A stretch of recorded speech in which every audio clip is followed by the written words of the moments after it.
Thank you all for joining us today. My name is Devorah Margolin, and I am the Blumenstein-Rosenbloom Senior Fellow here at the Washington Institute.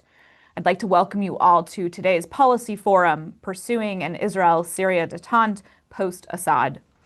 Hostilities between Israel and Syria have raged for decades, with Israel capturing the Golan Heights in 1967 and a demilitarized zone administered by the United Nations of 80 kilometers established in 1973.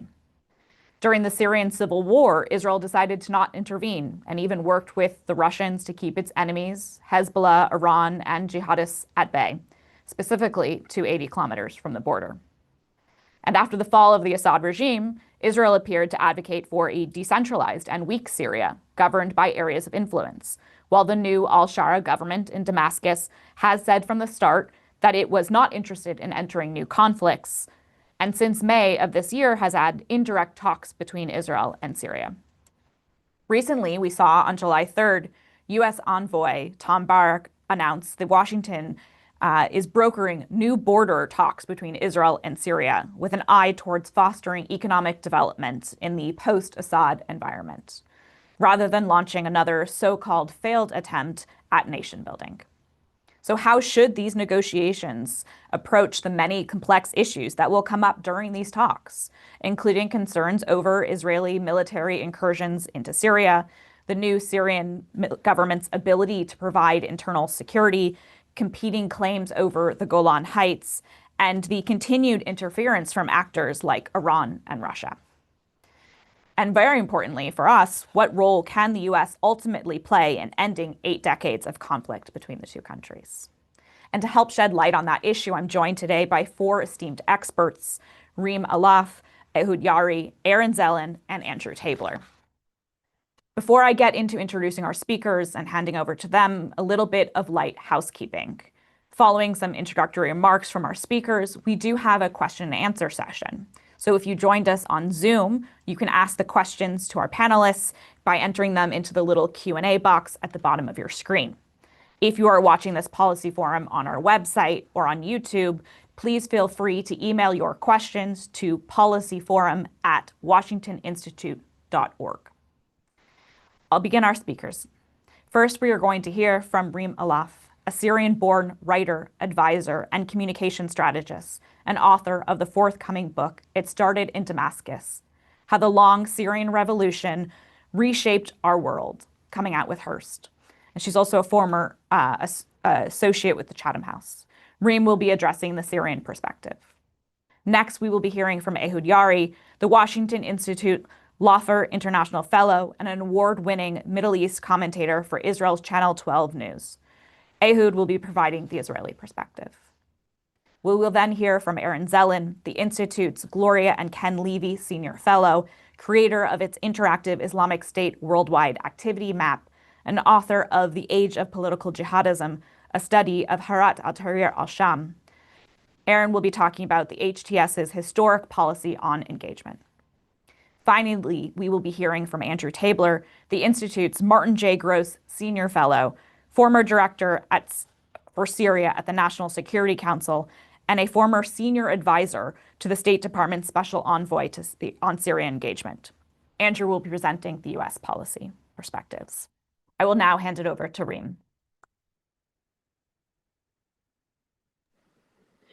Thank you very much, Devorah. Thank you to the Washington Institute for Near East Policy for including me in this distinguished panel. I'm delighted to be speaking about the Syrian perspective because we have spent the last few weeks and months indeed just listening to rumors and reading about alleged leaks from different sources. So I thought I would take us back a little bit to compare 2 very important dates in the history of negotiations between Syria and Israel. And I thought I would throw that to your audience and also to my fellow panelists to see where we can build on what we know so far. So I like to take 1991 or the early 90s and take that as the first time that we had direct negotiations between the Syrian side and the Israeli side under US and at the time, at the beginning at least, Soviet patronage. That didn't last very long. But in 1991, from the Syrian perspective, we had a very positive, overwhelmingly positive public opinion about the talks. There was a very big wish for peace to come, but for different reasons, because they wanted a normalization of issues within Syria. But at the time, public opinion did not matter under Hafez al-Assad.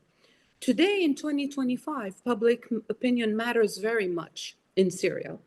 And I would say, despite the fact that it's very loud and it's really unleashed since the collapse of the Assad regime, there are a lot of critics of the expected compromises that Shara is expected to have to make. But overwhelmingly, I would say we still have a positive response to the idea, if not of a peace, but at least of talks and of normalization or, disengagement between Israel and Syria. The other point I would like to compare is that in 1991, we were going to build on the 1974 disengagement agreement that had been signed between Assad and Israel, between Syria and Israel in 1991. And today, in 2025, we are trying to return to those agreements, to that agreement of 1974. So we are starting a little bit behind, and we're trying to come back to what was agreed in 74, which included a buffer zone of around 10 kilometers, plus about 20 of demilitarized zone, and the UNDOF, the United Nations peacekeeping force that remained until the beginning of the revolution. Finally, in 1991, I think that from the Syrian perspective, peace was seen, and a potential peace with Israel was seen as a door to normalization within Syria, but also, and importantly, and I think I would, appreciate hearing more from the audience and your panelists, it was part of a regional anti-aggression understanding. It was right after Kuwait was liberated from the invasion of Iraq in 1990, and the role of the United States in getting an international coalition to liberate Kuwait was very much seen as a positive influence from the United States. There was to be an understanding that we negotiate our relations with our neighbors. Today, in 2025, with or without the peace or the accord with Israel, Syrians have already reached their big change and their normalization in life with the fall of the regime. Syrians today have the embrace of Saudi Arabia and most of the Gulf countries, and Turkey and Jordan. And they have what I can only describe as the astonishing mentorship of President Trump with regards to Syrian affairs and the Syrian leadership. We're calling it Syrian leadership. I will end this, comparison of things between, the 90s and the 2020s with my weariness about what I consider, for lack of a better word, a cheap analysis pointing to the Syrian and Israeli and Iranian axis, the different things. So we hear a lot that today Syrians and Israelis are on one side in being opposed to Iran. And there is some truth to that statement. But I think it's important to note that Iran was not a factor in 1991, and it remains not a factor today. However, the rumors that have come out about, I don't know how much my colleagues will mention about changing, part of the Golan for Tripoli, or about if civil war will erupt in Syria if Shara signs. I think that, and the demarcation of the borders with Lebanon in order to have the Sheba farms clearly returned to Syria. These are all rumors that are really provoking Syrian public opinion at the time being. And we can come back on that in the next round of discussions. But there's also something to be understood that right now, public opinion in Syria is very agitated as well because of Israeli actions. So we have the airstrikes, which happened just hours after the collapse of the Syrian regime, where we had hundreds of sorties and the destruction of military and naval assets. And that happened in the first days after the collapse. And we have also the incursions of Israel, but also the claims that Israel is protecting certain elements of Syrian society, namely the Druze and the involvement in what are described as sectarian clashes in Syria. I think that these are points on which we should return, but these are points that are a negative from the point of view of most Syrians when they think about potential normalization with Israel. Overall, I would say that after what they have lived through the civil war, most Syrians will tell you, look, the days of resistance are over for us. This is not what we're looking for. And Shara himself, I think, was intelligent enough to make that statement repeatedly, as you have mentioned, Devorah, that Syria now is not going to be a troublemaker in the region, and that there will be no aggression from the Syrian state itself. So that is something that Syrians are happy to start on. Syrians remember very fondly the days of what they consider being the Rabin deposit, to which we can touch upon a bit later. But there has always been an understanding amongst Syrians that if we come back to the 74 disengagement agreement, we can rebuild on that, understanding that some things have changed. But I think you will find that most Syrians will state that the Golan is a minimum basis upon which to negotiate. And I'll be happy to come back to further points as we progress. Thank you so much. Ehud, I'm going to hand it over to you now. Mute. You have to unmute yourself. It rarely happens that I'm not.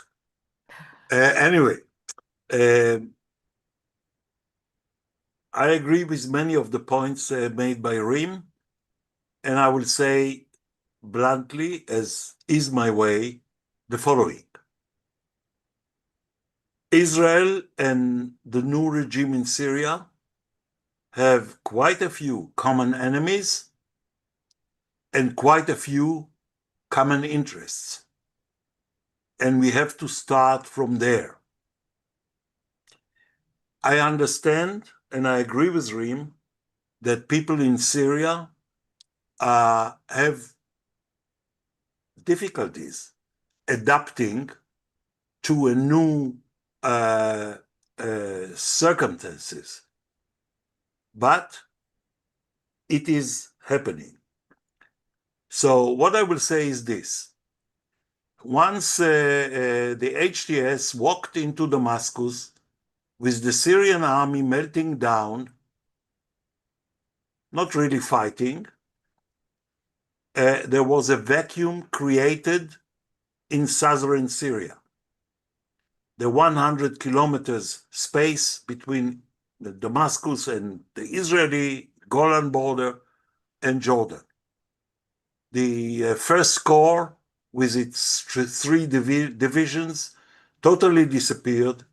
The frontline brigade 61 and 90 totally disappeared. There was a vacuum.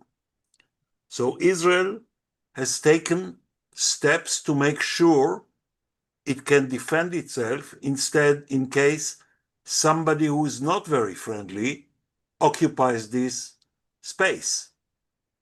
And we know both Hezbollah still and the Iranians still, not in a major way, are trying to retain presence in this area. So what Israel did was to move to improve its defenses by taking the line of the red hilltops, 15 kilometers east of the Golan border, into Syria, Tel Qudna, Tel Hara, etc., and the peak of the Syrian Hermon mountain. They are trying, the IDF is trying as far as possible to maintain good relations, cooperation, offer assistance to the local Syrian villages. The second thing is that communications between Ahmed al-Shara's new government and Israel started less than 3 days after he walked into Damascus. And by now, it's on a very serious level, not intel officers meeting on the ground. That's very important. They are communicating.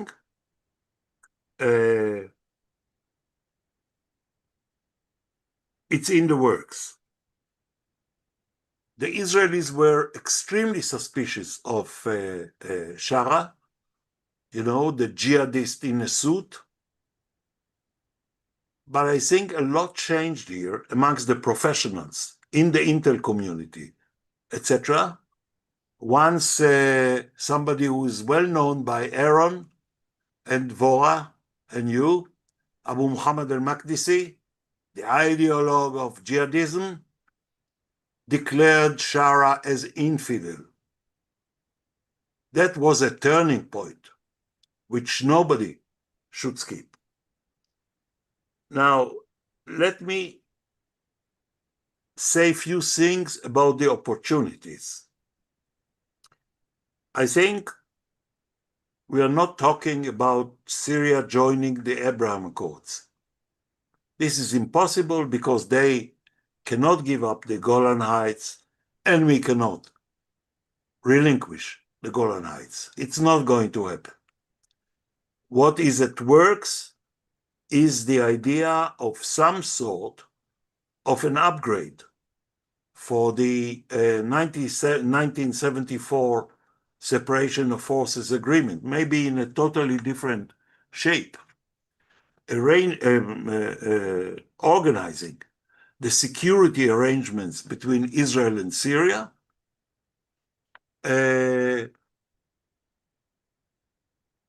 which can lead the way to some sort of a non-belligerency arrangement.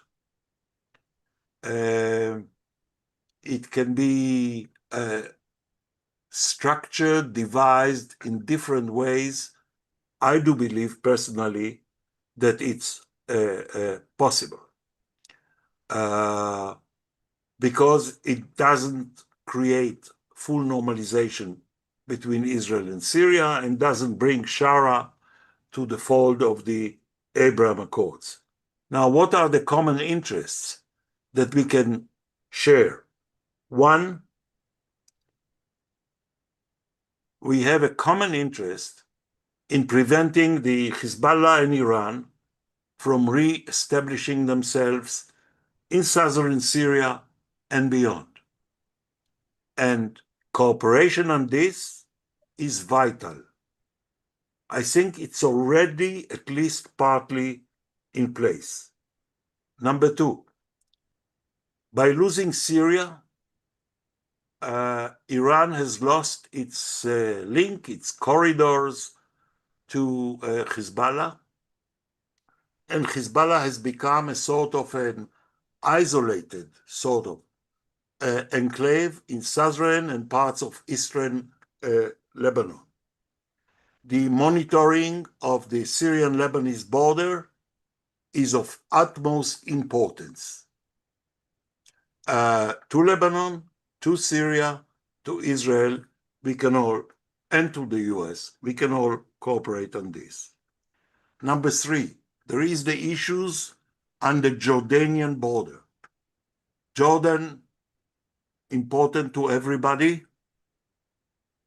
There is a lot that should be done along the Jordan-Syria border, involving Israel, the Americans still at Tanf base on the border, and the new Syrian government, and not only on the Captagon trafficking, etc.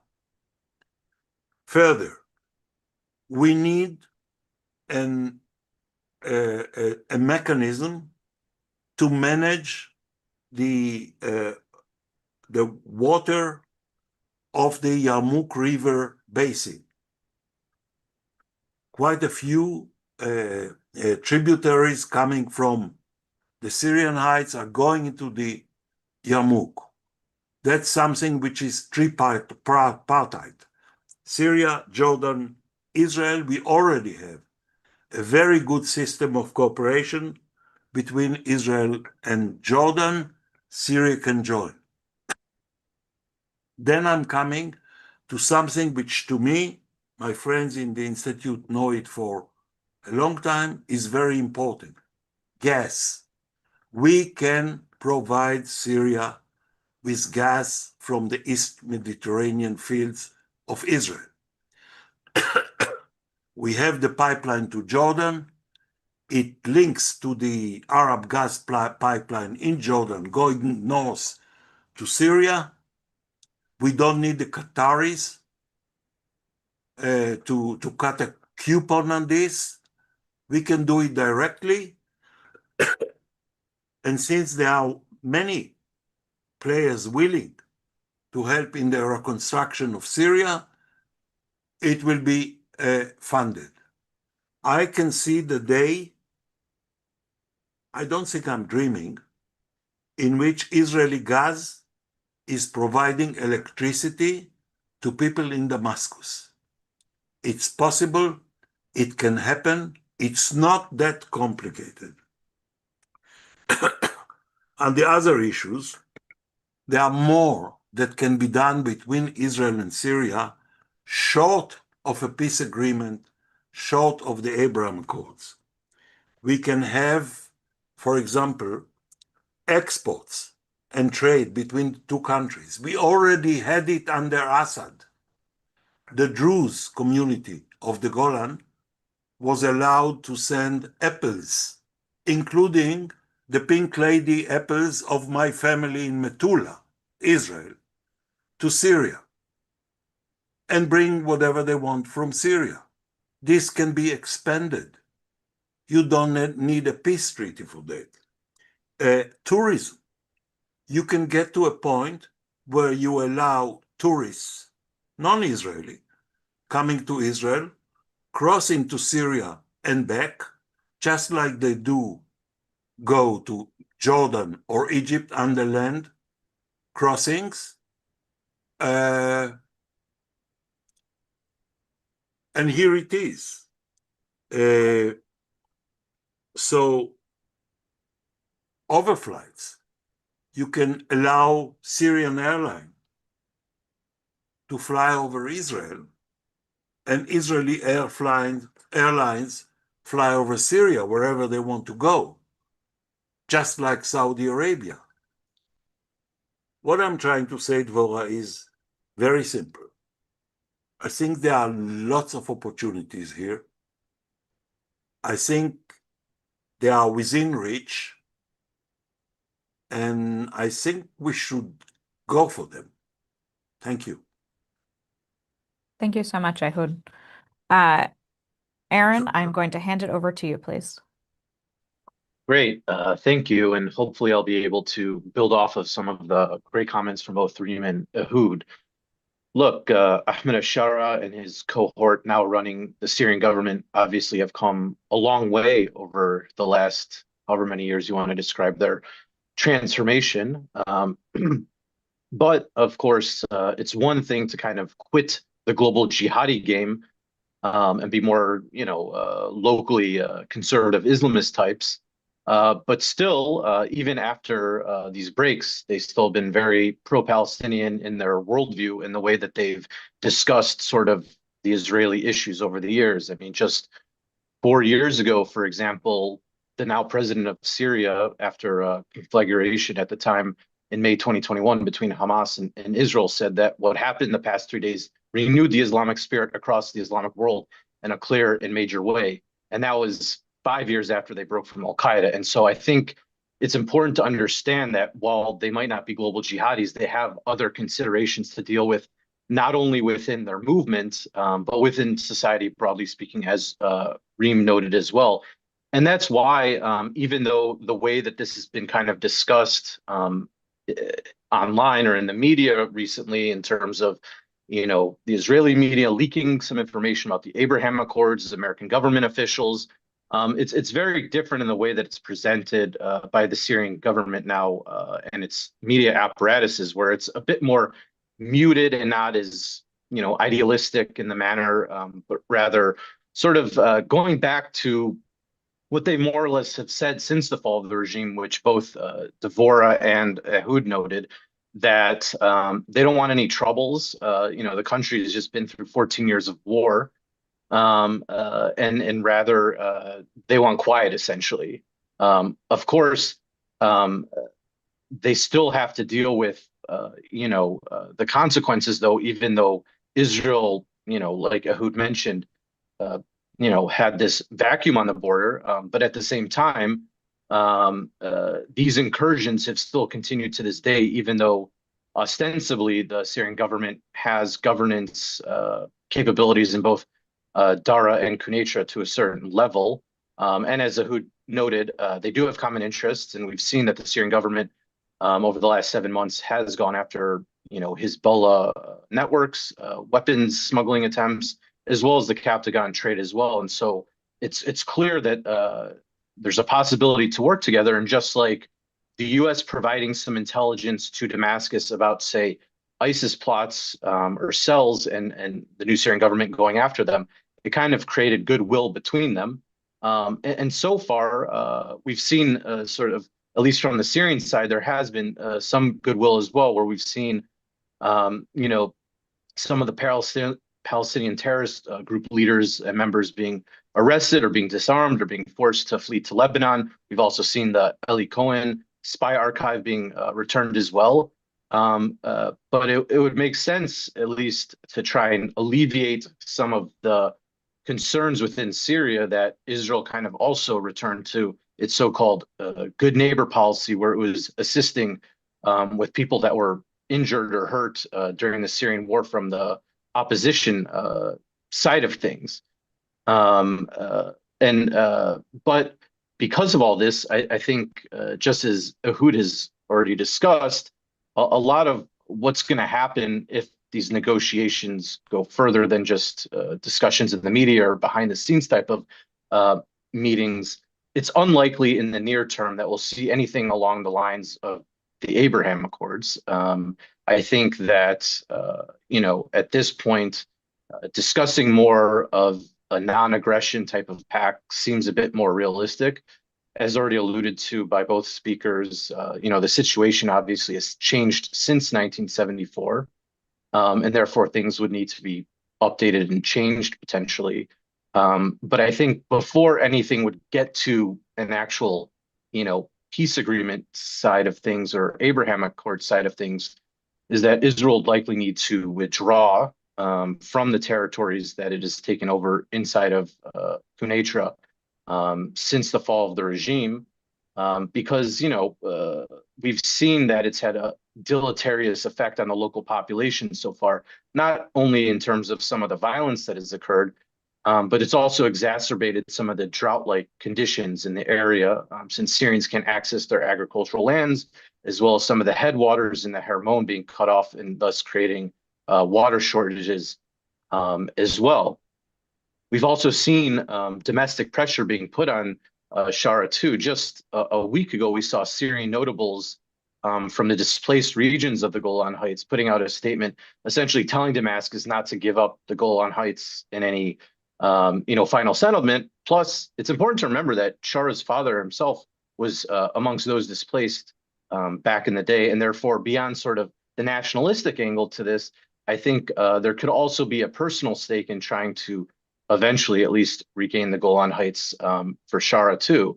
But beyond just the broader Syrian public, there's also the fact of Shara and his groups, past formerly group known as HTS, not having any love lost for Israel, having celebrated the 10/7 attack that's only a year and a half ago, and even eulogizing Ismail Haniyeh and Yahya Sinwar last July and October, just within the last year. And so we need to understand that there's sort of certain limits also likely what could be possible, at least in the near term, especially because there is the worry, just in general, because of the transformation we've seen from um, uh, these guys since the fall of the regime that some of the more radical elements that are unsatisfied with the way things have been going, since they don't believe that, an Islamic Emirate's been created, that they could decide to join up with other jihadists such as Al-Qaeda and the Islamic State, and therefore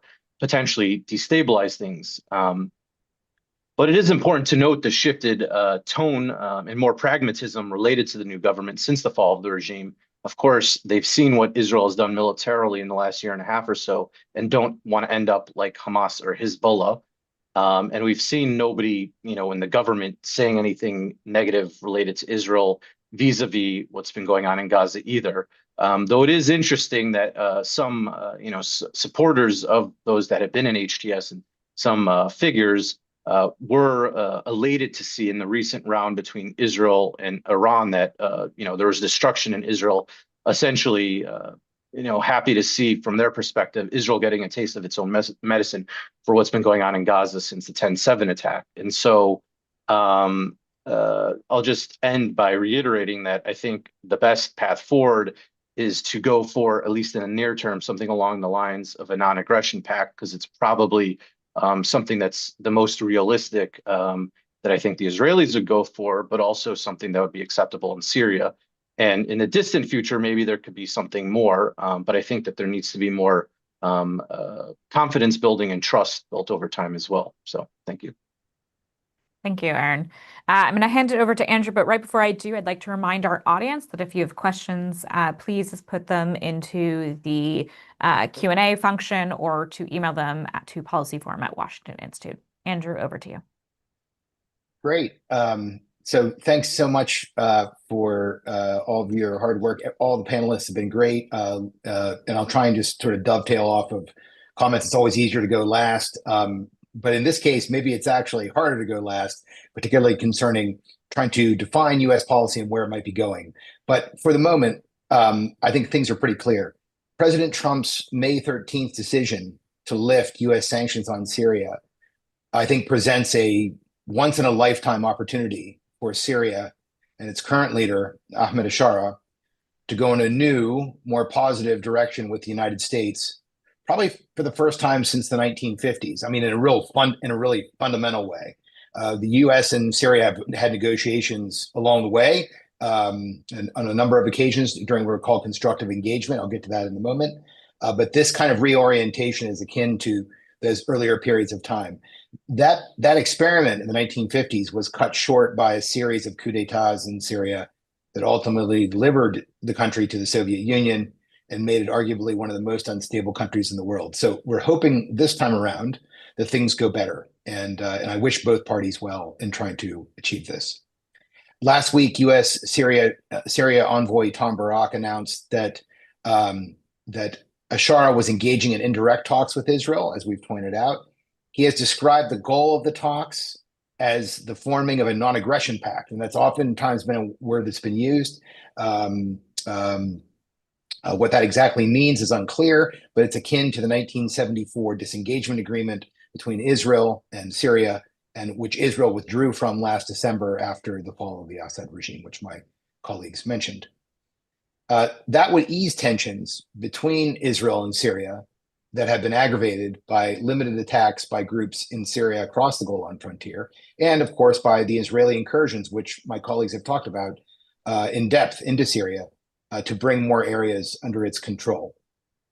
What remains unclear is if the new agreement would include Israeli overflights of Syrian territory, as well as the bombing of targets in Syria, which started under the Assad regime against Iranian targets and other regime targets, and has continued under the Ashara government.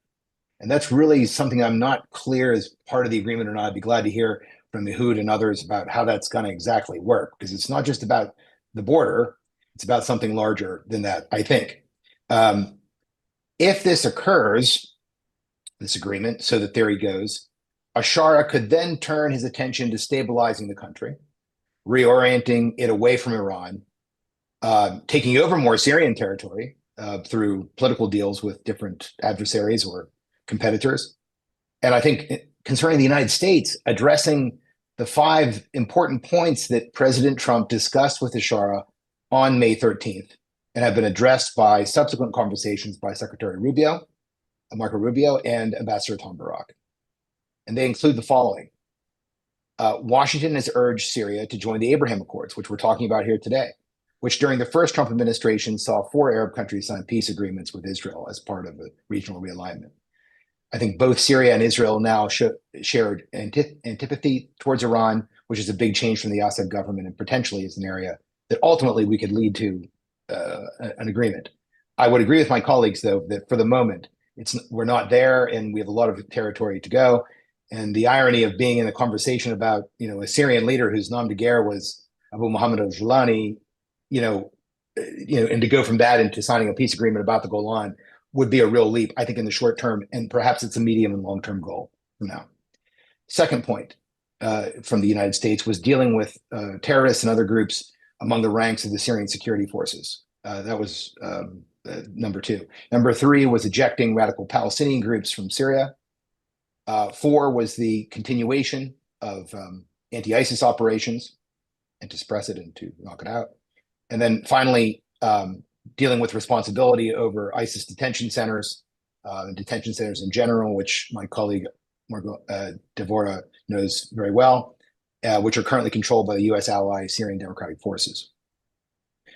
So far, Damascus has shown signs of commitment to dealing with nearly all of these issues. While these 5 points were originally included in an earlier U.S. 8-point plan that required progress on all points to be fulfilled in order to lift sanctions, the Trump administration now is pursuing all 5 points unconditionally, with the idea that lifting sanctions and designations of Hayat Tahrir al-Sham, or HTS, which forms the basis of the interim government, and maybe a Shara also this week, would create positive incentives, which we call in diplomacy and amongst others carrots, and among academics as well, that would entice Shara and Syria to reorient its regional posture, rebuild the country, and in the process of that, to stabilize it. And for the first time in over a decade since the beginning of the war, but since actually Syria's formation, which has really struggled over time with its internal leadership and the regional interventions inside of its internal affairs. So Washington at the same time has said very clearly that this is not nation building and that we're not going to socially engineer Syria. And I think they're very serious about that. I think that has to do with the orientation and the beliefs of the Trump administration, its frustrations about American involvement in wars throughout the Middle East over the last couple of decades.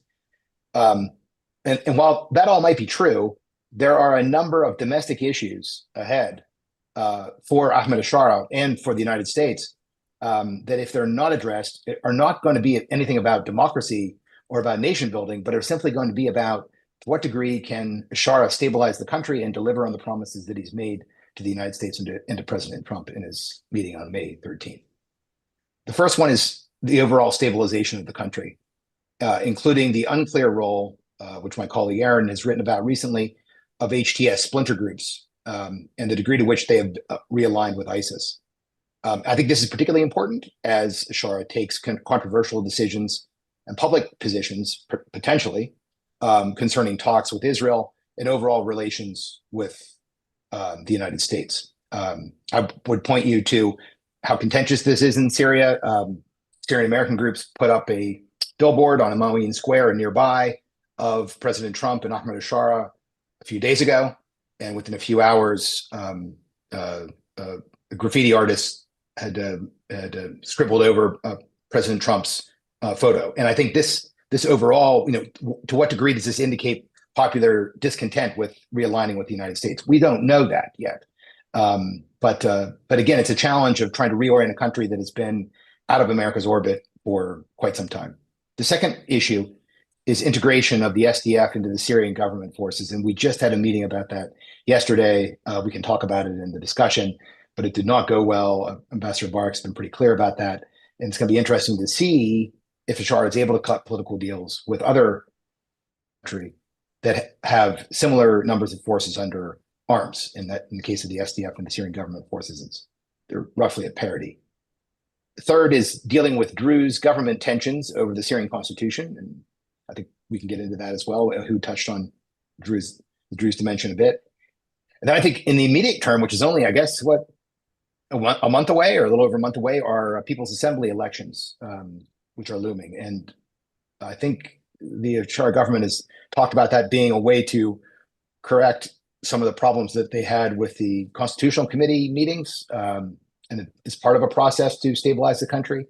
But it's going to be interesting to see how that works, particularly given that so much of Syrian territory is outside of the central government's control, and how that's going to exactly work. So in conclusion, what does America have to affect this situation as a bottom line? Primarily diplomacy and positive incentives. Diplomacy is already underway, and we've just been talking about that. I won't belabor it. In terms of positive incentives, I will point out that different periods of U.S. Oversight or sponsorship of Syrian-Israeli peace talks have been tied in the past to what we call during constructive engagement, both in the 70s and the 1990s in particular.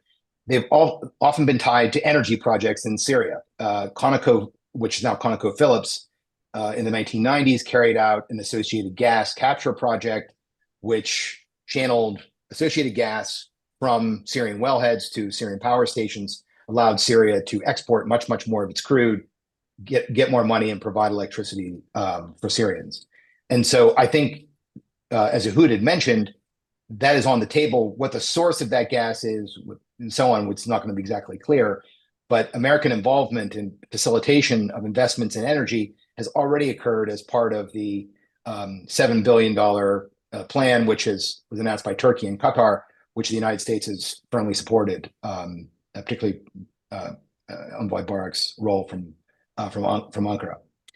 What remains off the table for the foreseeable future, I think, are any negative incentives, and those are the myriad of sanctions which were in place on Syria, which have grew over a number of decades.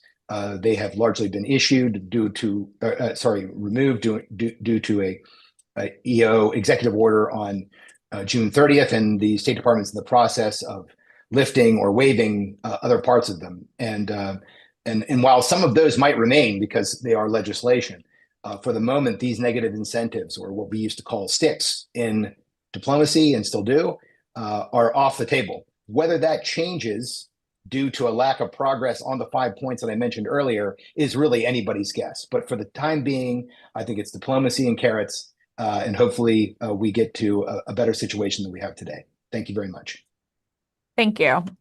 We are going to do a very quick round of question and answer because I'd like to get through two, and we only have about 15 minutes on the books. So Reem, I'm going to start with you. You talked a lot about public opinion in Syria in the 90s versus public opinion in Syria today. Do you see a potential for cooperation between Israel and Syria? There's obviously a lot of optics that need to be overcome. But is there an ability to find a real relationship with Israel looking at common interests, countering Iran, Hezbollah, drugs, weapons, or are the sensitivities surrounding the Palestinian issue, the Golan, or Israel's decision to not intervene in the Syrian civil war too great? And importantly, does that relationship actually need to be formalized? I think that's something I was hearing a lot, is that does this need to be an Abraham Accords? Does this just need to be a disarmament agreement? What needs to happen? Thank you, Devorah. Thank you to all the co-panelists. It was really a fascinating first round.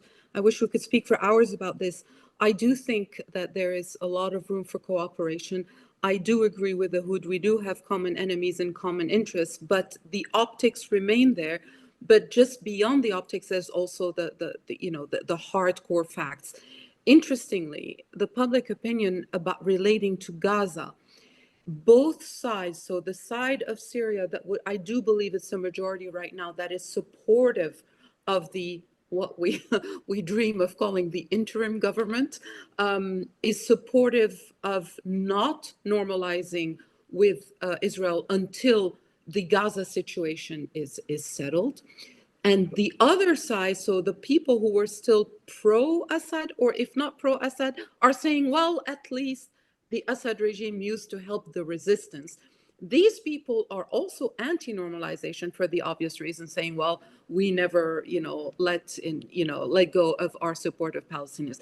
So it's very strange dynamics that we don't go into now. But I do believe that precisely because Israel did not intervene in the civil war or the war, I think that is a positive, because nobody would have gained by an Israeli intervention in the war. If I may, I would also like to mention something that Aaron was talking about the Islamist dimension of what is now the Shara government and not anymore HTS.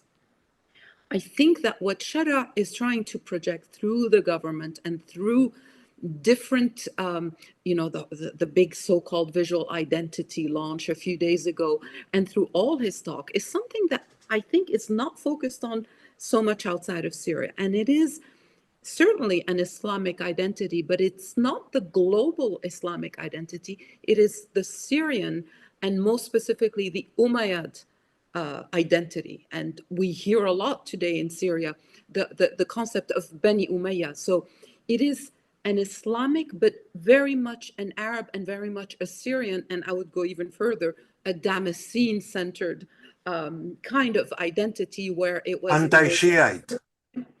Sorry? Anti-Shiite. Not it. Well, by the history then turned that way for sure, but it is one of the glorious times of what people are looking back towards that, Ehud, and they are looking at the time when the Umayyad Empire spread, from Syria, from its Damascus core to Spain and to the east. Now, of course, we are far from a lot of things have happened in the last 400 years. But I think it's important to understand that a lot of Syrians are listening and are drinking and are hanging on to this identity that they wish they could have. So yes, it is an Islamic and Islamist kind of identity, but it is very, very close to that of the Syrian past, of what people see as the glorious past of Syria.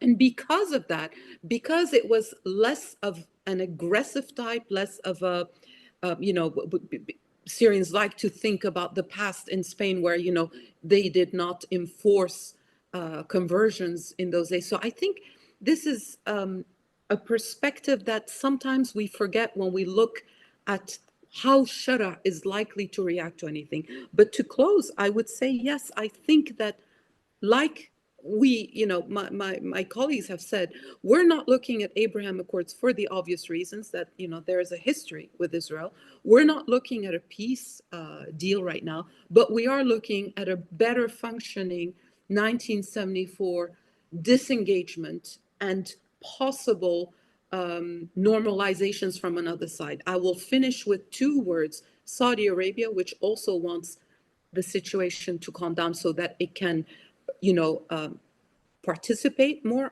if that's the right word, and Turkey, who we haven't mentioned a lot, but I believe Andrew and Aaron mentioned Andrew, I believe, did the SDF issue. Tom Barrack was very unhappy with the meeting. And the fact that we have the United States and Turkey involved in pushing SDF to come into the Syrian state, I think is a positive development for Shara, when you consider that even Abdullah Öcalan, the founder and leader of PKK, himself declared that PKK was finished and that they would not fight. So I think that there's a lot of people all around the region who are pushing for a calming of the situation, and that works, I think, for a better disengagement agreement in 2025. Thank you, Reem. Aaron, I'm actually going to pivot to you based off of Reem's answer, because I think it's very important to build on this.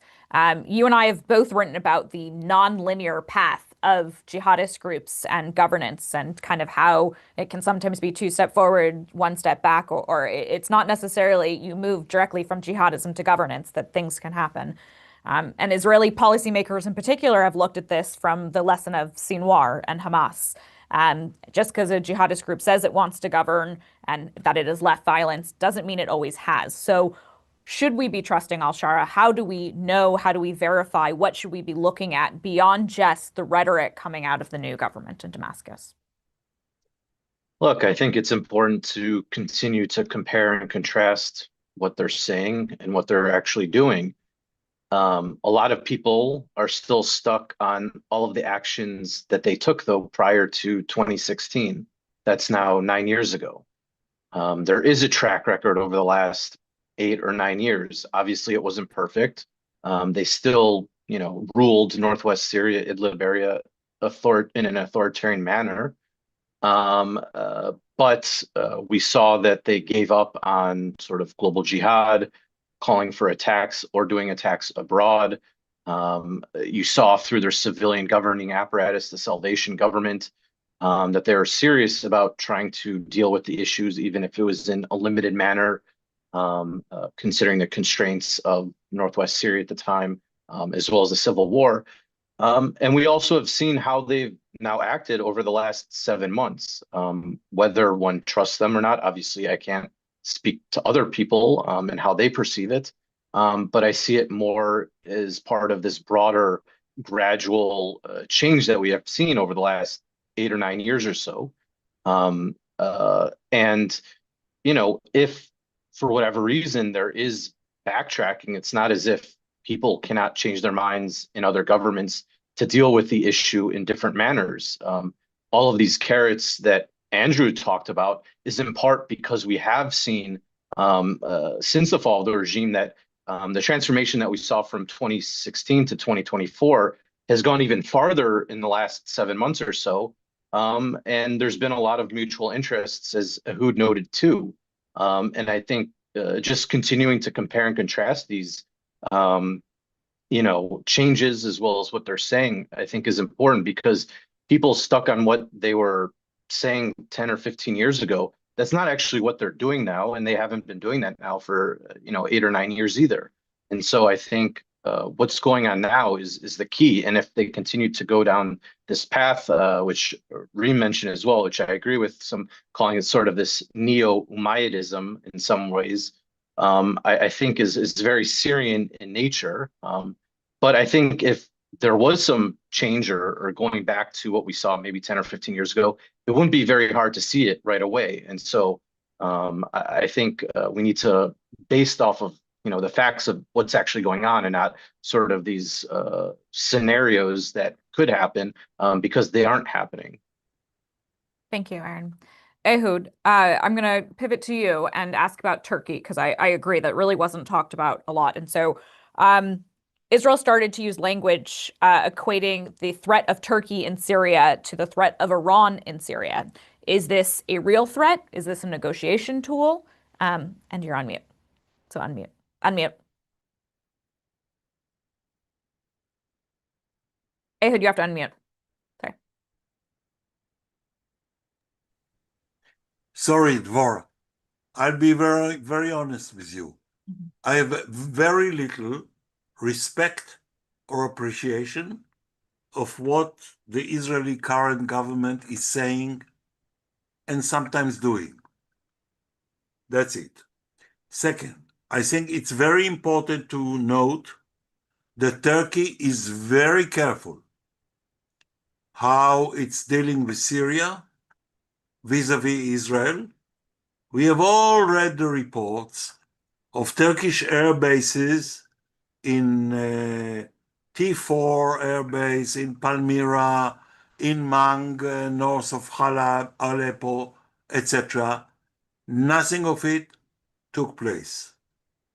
I think we are getting into a point where there is some kind of implied understandings between Ankara and Jerusalem. Second point, which I think which was mentioned by Aaron and is extremely important, the Umayyad reverting to the Umayyad tradition and Islamic legacy has only one meaning. It's anti-Shiite. It's a declaration against Shiism. It's a declaration against Iran. Another last point I will make is about the Druze. Israel has managed, and the Druze of Syria, over 500,000 of them, have managed to develop relationship over the past year or so, including many activities. I think one of the ways forward is for the Shara government, which is what is happening now, to accept the de facto normalization between the Israel and the Druze. De facto normalization between Israel and the Druze. I think it's happening. I think it has its advantages, not being unaware of all the difficulties in the Druze mountain, etc. I'll stop here. Thank you. And Andrew, the final question is for you. Along the Syrian-Israel border, the UN has played an important role. What role do you see the U.S. playing and taking? Do you see the U.S. making introductions between Israel and Syria and then handing it over to the UN to implement, or another actor to implement? Or do you see the U.S. taking a lead role in these discussions, sidelining the UN like they did in Lebanon? They very well could, in terms of the discussions and in terms of trying to work out a new, agreement. 1974 plus has been thrown about, other versions of it that well could be. The question is, though, would the U.S. be willing to put boots on the ground? I doubt it. It doesn't seem it.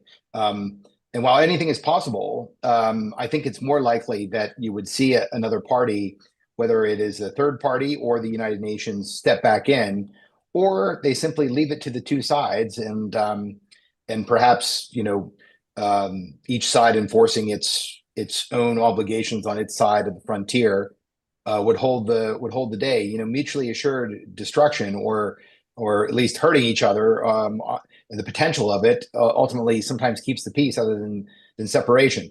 I would point out, though, and I think Ehud had mentioned this earlier, that post October 7th, there is a real concern in Israel, which is understandable, about insurgents or others coming across the frontier into Israeli territory or into the Golan. And I think that's, given what's happened after October 7th, I wouldn't be surprised if this is harder than we think it's going to be.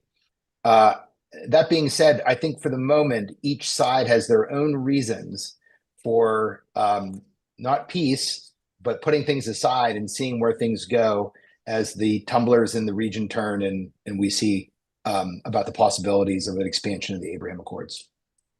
Thank you. Just to summarize from our speakers, there seems to be a lot of commonalities, room to work between Israel and Syria, countering Iran, Hezbollah, jihadi groups, drugs, and insecurity. But gaps still definitely remain, both inside of Israeli and Syrian internal politics and other issues as well. So hopefully this was informative to the audience. It was extremely informative to me. I would like to thank our speakers, Reem, Ehud, Aaron, and Andrew. And I'd like to thank the audience for tuning in and listening. Thank you. Have a great day.